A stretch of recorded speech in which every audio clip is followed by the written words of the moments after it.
अस्सलाम वालेकुम प्यारे दोस्तों और भाइयों की हाल चाल है जी। ठीक हो? ए जनाब साढ़े 2025 वास्ते जड़े नरां दी पर पटाई की धुप लवा रहे इन्हों। दूसरी साइड ते मादियां कुछ पट्ठे पट्ठियां उत्ते वाली छत ते भी हैन माशाल्लाह। देखो धुप लवा रहे हैं, खुशबाश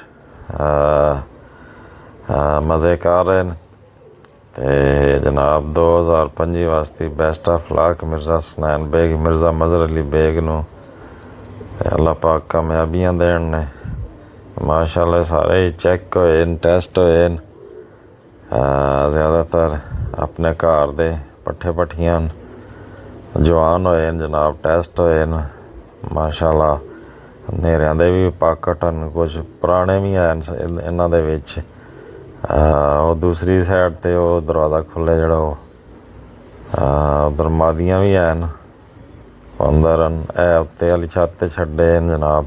ए भी धुप लवा रहे इन्हों माशाल्लाह। देखो खुशबाश धुप लवा रहे इन्हों की भी पर पटाई हुई है। ज़्यादातर है अपने घर दे पट्ठे पट्ठियां।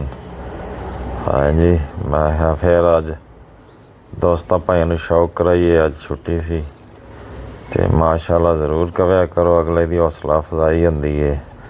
हाँ जी, असी नहीं तुहानू कहते कि सिर्फ माशाल्लाह कह दिया करो, साड़ी जड़ा है बड़ी हौसला अफजाई होंदी है।